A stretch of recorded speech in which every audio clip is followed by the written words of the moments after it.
So, GamerGate. Okay, so I am about 7 weeks late reacting to this. Sorry about that, but that's how long it takes me to achieve anything these days. If you prefer channels that are a bit more up to date than that, it's probably best not to watch my channel. Okay, so I'm going to be reacting to the Economist's shockingly one-sided coverage of GamerGate and how it's just not up to their usual standards, which leads me to believe they've either commissioned or hired someone from the SJW camp to cover these issues. The YouTuber Netscape has already done a response to this, which covered a lot of these issues really well, especially the Not Your Shield hashtag. So I don't want to talk too much about that, but I will put a link to his video in the low bar. Okay, so for people who don't read The Economist, I've been reading it for years and I like it because they always think for themselves and do proper journalism and bring a fresh perspective to things that other outlets often just kind of copy from each other. They always look really well at statistics, they take time to look into the nuances of a situation, they often deal really well with issues relating to men, and they do not have sympathy for censorship, snowflake culture. They really seem to understand the dangers of the intolerance of Western liberals. That's a quote from them, so I'll put a link to that in the low bar as well. So when I picked it up one evening and saw an article entitled How the West Was Trolled, which sort of looked into how internet culture fed into the rise of Donald Trump, and saw that it dealt with GamerGate in a way that could only have come either from someone from the anti-GamerGate side or someone who had only gone to a supposed expert from that side for their research. I was so disappointed and sad. I actually got a bit upset. My husband had just put the children to bed and he came downstairs and discovered me really quite upset. It was very pathetic. I had a little bit of a breakdown, which was not a high point for me. So I'm now going to unpack some of the issues of why it kind of made me so upset, and also how it's kind of now GamerGate is always being used to kind of support this narrative that everyone who disagrees with these people is some kind of Nazi. Obviously, Nazis, always. There's so much real anger and obvious bias in this article that I can honestly say this really is beneath The Economist's usual standards for what they print. Of course, one article on its own in and of itself isn't a big deal. People are saying horrible things about GamerGate all the time. However, I think it is important to draw attention to the fact that there are some really ideological people with serious credentials producing academic work on this topic. I actually know a couple of these people personally, although I'm not going to name them in this video, certainly. And this is going to mean that there's only going to be one narrative available to people researching the topic, just like the GamerGate Wikipedia page is really biased. And the result of that is going to be that respectable publications like The Economist buy into it, and they're going to have control over how history is going to remember this. And I don't think they should be allowed to do that unchallenged. I think this topic follows on really well from my first video about Lindsay Shepherd because it is the same issue at the heart of it at the end of the day. One side of an argument is trying to silence people and stop the debate from happening by conflating genuine criticism with abuse and then using that process to construct a victim narrative. And it's also a narrative that is very anti-white and anti-male and also pretends that everyone who disagrees with them is a white male, which is just categorically not true. So as an ethnic minority female GamerGater, I do believe it's really important for me to talk about GamerGate, even though there are people out there working really hard to make sure that even mentioning it is going to count against me and be a black mark against my name.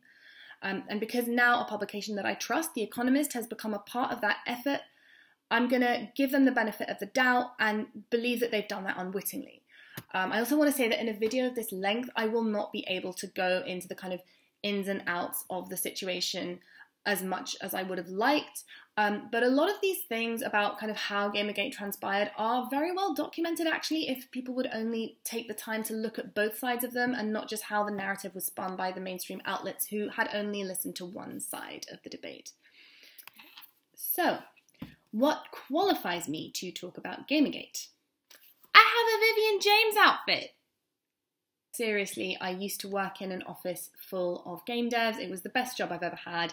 It was not a sexist place to work, and I kind of am really, really sick of hearing about how, you know, the tech industry is so unwelcoming to women.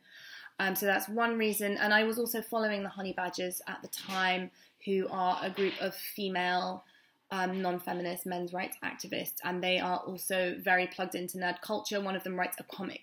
So I did find out about GamerGate pretty much as soon as Internet Aristocrat released his videos about it. I kind of was following it from that moment. I did also have a lot to talk to GamerGaters about, because as someone who had already been critical of identity politics for a while, I saw a pattern that was very familiar to me, even though to a lot of the GamerGaters, they were seeing this pattern for the first time. And what was happening was that the real bullies were finding ways to kind of come out of the situation as victims, and the entire mainstream media was closing ranks around them and refusing to look at the other side. So, for example, the Economist article states the following: the mainstream media, when they noticed it, misinterpreted it. They took GamerGate to be a serious debate in which both sides deserve to be heard. As a GamerGater, I can just absolutely say that that is not true. The mainstream newspaper coverage was entirely one-sided. For example, in the UK, The Telegraph, which is kind of the most respectable right-wing publication, did a story on GamerGate from very early on, which branded it a misogynist movement, and it contained a picture of Zoe Quinn with her victim face on that was just so perfect it really has to be seen to be believed. And the anti-GamerGate took this line that, that has been repeated in The Economist, that the other side had absolutely no right to be heard from the very beginning. And they started attacking journalists for even trying to be balanced. Arthur Chu famously accused anyone who was willing to give GamerGate a fair hearing of legitimising a false balance narrative and enabling people who are committing a crime. And of course, exactly like the Lindsay Shepherd interrogators, it turned out he was talking a load of rubbish. When the FBI actually investigated, they concluded that most of the trolling was probably done by third parties, and nobody from GamerGate could be shown to have committed any kinds of crime. And just like the Lindsay Shepherd interrogators, he was shown not to have a clue what he was talking about, and yet The Economist is still spouting the same rhetoric. If you only listen to the mainstream media, you'd think GamerGate was a harassment campaign against women who wanted to fight sexism in the gaming industry. But as someone who spent time communicating with active members of the movement, I can tell you it was about stopping a minority of very ideological people hijacking the community and pushing their views on everyone else via taking control of the gaming press. The Economist article also accuses GamerGate of being the coming out party of all the nasty white male internet trolls who effectively got Donald Trump elected, and they say the following: on and around 4chan, groups which had mostly been excluded from the mainstream media, from white nationalists to men's rights activists, developed the dark arts they would use to further their agendas. GamerGate was their coming out party. I just don't want to waste too much time on this narrative that there are these evil men's rights activists online trying to spread misogyny everywhere. So I'm just going to point out that the main link between GamerGate and the men's rights community was the Honey Badgers, who, as I have said, were a group of women. And then I am actually going to leave it to Cassie J, who started out as a feminist researching the men's rights movement, to explain what she found. That you didn't find there to be that many misogynists or guys that really hated women or things like that. You're not saying that there are none, right? Like there obviously are some. You're acknowledging that, right? Like I haven't met them. Really? So yeah. Even when you were in the message boards and things, I haven't really dived in that much to that kind of stuff. But really, there wasn't like just some level of guys that are just angry, maybe angry at the world, and they're misdirecting it on women or something else. You really didn't find much of that. Definitely troll commenters, but there is policing happening on A Voice for Men and the other men's rights websites, and many people would call them out or block them from the site. And there's a great example of what the mainstream media will do with when reporting on the men's rights movement. Is Paul Elam, who's the founder of A Voice for Men. There was someone who wrote a horrible comment on A Voice for Men, and this was about 2 years ago. And this was early on when they were just really starting to grow, and I was filming them. So Paul Elam took this long, horrible comment that was bashing women and promoting violence against women, and he copied and pasted it into his article and said, this is absolutely unacceptable. If I see any of this activity, you're going to be blocked from the site and no questions asked. So it was just one article that he wrote and copy and pasted. And then feminist media took the comment that he quoted and said, look at what MRAs and A Voice for Men says about women. Incidentally, The Economist would do well to take note of the way that Cassie Jaye was treated when she tried to look fairly at the men's rights movement. I'll post a link to a video she made about how badly she was treated by David Futrell, who is a supposed expert on MRAs, who is about as capable of being balanced as the person who The Economist seemed to have gone to for their information about GamerGate. The accusation that GamerGate was right-wing also demonstrates total ignorance of the community. Most GamerGaters identified as liberal, and actually one of the most important things about GamerGate is that I see it as a beginning point for a new community of liberal people who reject the double standards and identity politics of the social justice left. And just like the Social Justice Brigade are desperate to stop anyone from looking into GamerGate fairly, they need to make sure that this new community of classical liberals or libertarians is viewed as a group of right-wing extremists, even though in reality they're centrist, because they know that the views of this new community are probably much more likely to be viewed as reasonable by the general public because they're not ideologues. I think it's also important to point out that this is probably why things went so wrong with Red Pill Black, who came back describing herself as a conservative. And I think it's also why Gamergate and Milo Yiannopoulos had a huge falling out because, you know, they fell out over his politics. Milo was important for Gamergate because he leaked messages from a mailing list of game journalists, which clearly demonstrated their complete and utter bias and their efforts to collude in order to shape this narrative.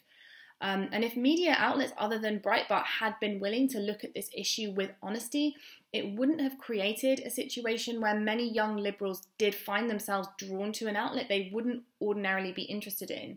But I think that is a consequence of what happens when you just peddle a load of lies, which is, you know, a lot of young internet savvy people realized that they couldn't trust the mainstream.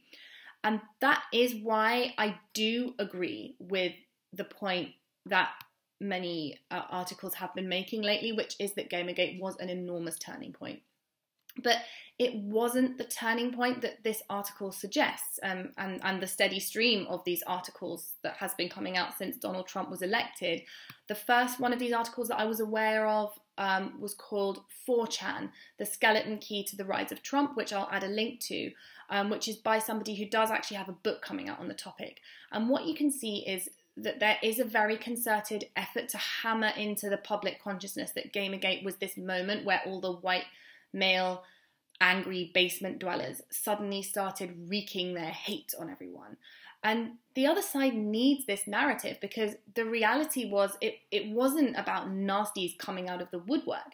It happened at a very specific time when social justice activism was really starting to just get on people's nerves. And unlike every other community that had been ripped apart by these self-appointed elites coming in and making ideological accusations and demands, the gaming community said no.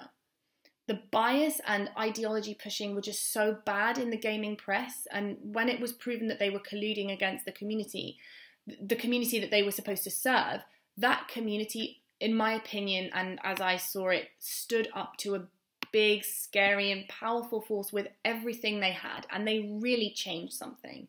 The Gamergaters wrote letters, they boycotted advertisers, and as a result, several media outlets changed their ethics policies, and they changed their behaviour. The Gamergate crowd raised money for several charities and good causes, and they're just so creative and artistic and funny, and I really don't want to sound patronising when I say this, but I'm so proud of the gamers and their supportive and welcoming community and what they managed to achieve from a position actually of very little power. And to me, this was a moment when a new generation of young people realised that this social justice ideology was coming for them in what I view this as the battle for the internet. And suddenly these people, these young gamers made the fight against ideology and a biased mainstream media cool.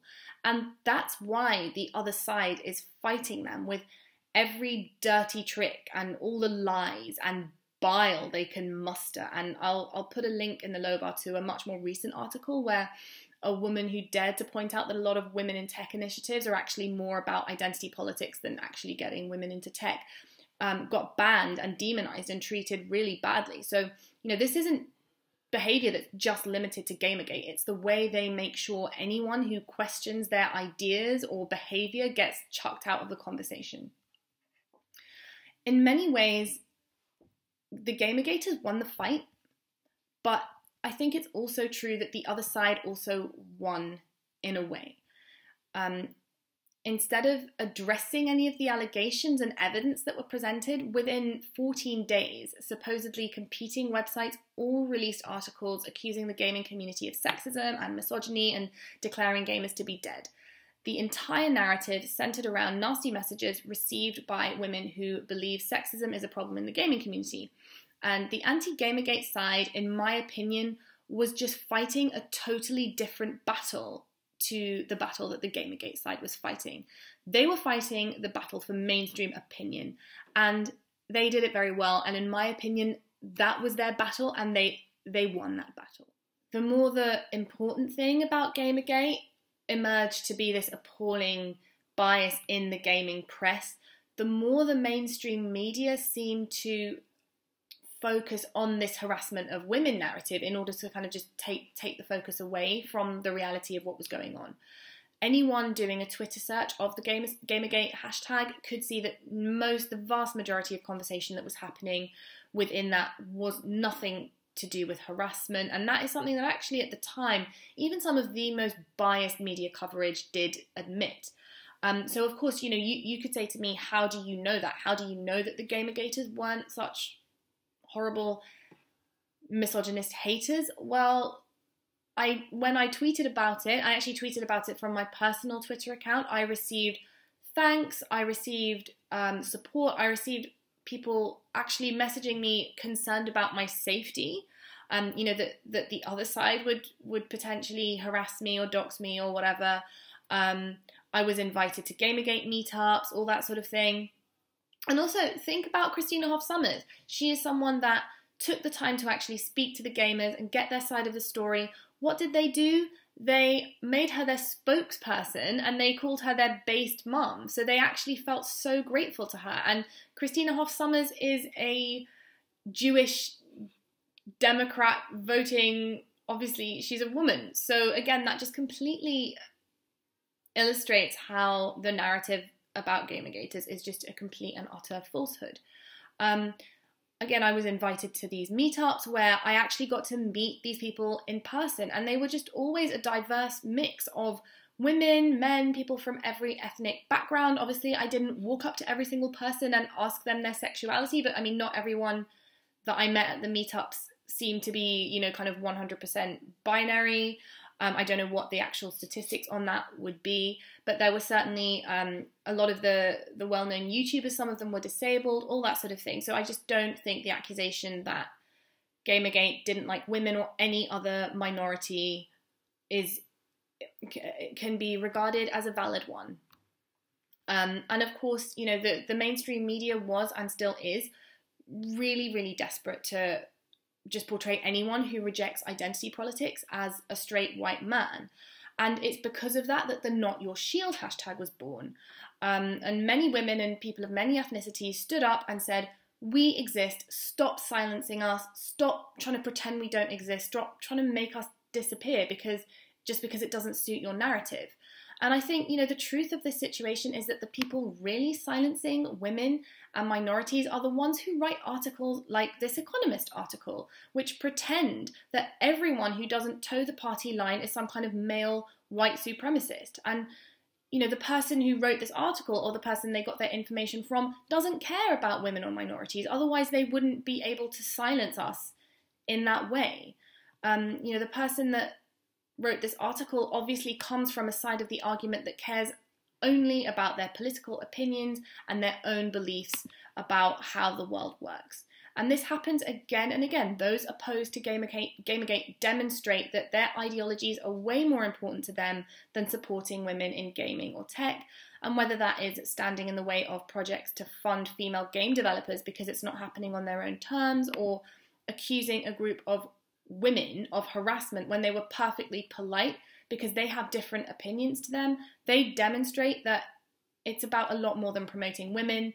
just please click on the link below about how Alison Timon was treated at the Calgary Expo. It just shows the dishonesty of the people who want to exclude anyone with opinions like mine from the narrative, and we have to deal with these kind of lies all the time. And again, there is that comparison with what happened to Lindsay Shepherd, because the only reason the honey badgers weren't in serious trouble with what happened at the Calgary Expo is because they were recording. And there's actually, you know, a saying in the community, ABR, always be recording, because of situations like this. When articles like this one call GamerGate a right-wing bullying campaign, not only are they wrong about GamerGate being right-wing, they're also wrong about who is bullying whom.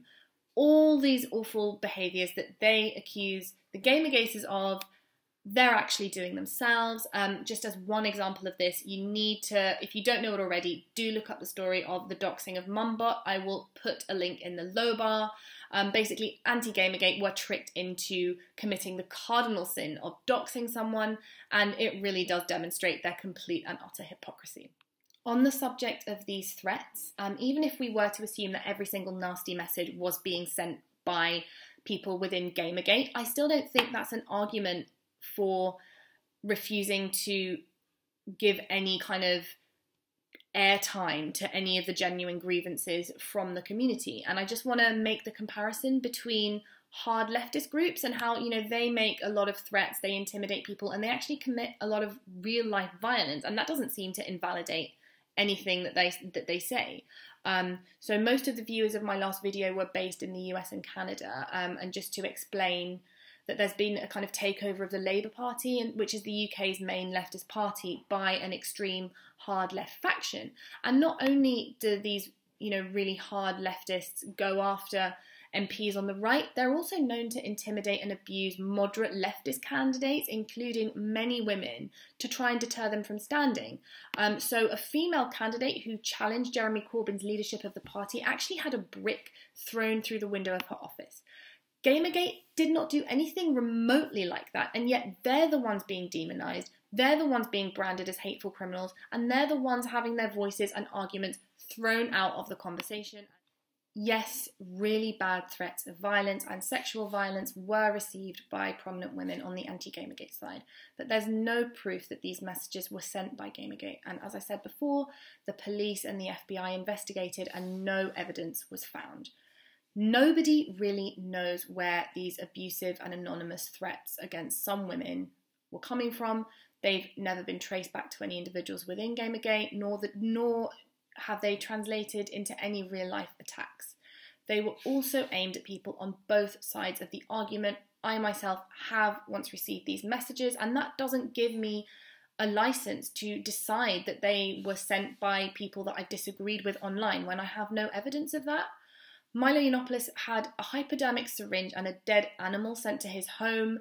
Katie Hopkins has said that she receives all kinds of rape and death threats, and that doesn't validate any of their arguments. So why should it validate any of the arguments of the people on the anti-GamerGate side or on the wider social justice left side? And then, of course, there's the question of where are these messages actually coming from? And of course, there is a possibility that they're being sent by people who genuinely don't want one single woman to play video games or to be on the internet expressing her opinion. But it's also possible they're coming from third parties who just want to feed a narrative or cause trouble for the sake of it, or because they're Russian trolls. Nobody knows. And of course, these messages are not okay. I'm not trying to justify them. Anyone who is caught sending these kind of messages does deserve to be prosecuted, because you cannot threaten to rape people and kill people. Of course you can't. But we also can't ignore the possibility that these people are, you know, the people receiving these messages are sending these messages themselves, or that they're being sent by parties who believe it's going to help certain people's profiles if they receive these messages. I know a lot has happened since Candace Owens started making videos as Red Pill Black, but what I actually found really sad about that was kind of how everyone sort of forgot why what happened to her initially was important. And to me, it was important because it illustrated how she only started receiving threatening messages literally a matter of hours after she annoyed certain prominent figures on the anti-GamerGate side. On a more general level, I think it's very convenient for the mainstream media to draw attention to the abuse that's faced by certain groups of people, particularly women, but they also ignore the abuse faced by a lot of other people. And, you know, we all know that there is evidence that men are more likely to receive threats of violence online, and that women on the right also receive a huge amount of threats and nasty messages, but it's just not convenient for the media to draw so much attention to that. And also the wrong kind of victims are certainly not invited to Google or to the UN to give their opinions on online safety and abuse. And I think GamerGate was important because it was this moment where people really kind of started realizing just the fact that an activist is receiving abuse from unknown sources doesn't necessarily validate what they're saying, and it doesn't place their views above question. And I think that logical fallacy that the comments underneath any article about feminism justify the need for feminism, we've all heard that logical fallacy. And I think, as well as using these abusive messages and these threats to just as a way to deflect any valid criticism of what these people are saying, I think they also use this abuse to justify, to be taken as some kind of indication that actually more of their activism is necessary, more top-down intervention is necessary. It's some kind of license for them to keep doing what they're doing, and that's a bizarre, nightmarish universe where the more you criticize people that are trying to take top-down control, the more evidence that is that they need to control things. I think that's a really scary state of affairs, and it's a state of affairs that we need to try and avoid. And there is one final point that I would like to make.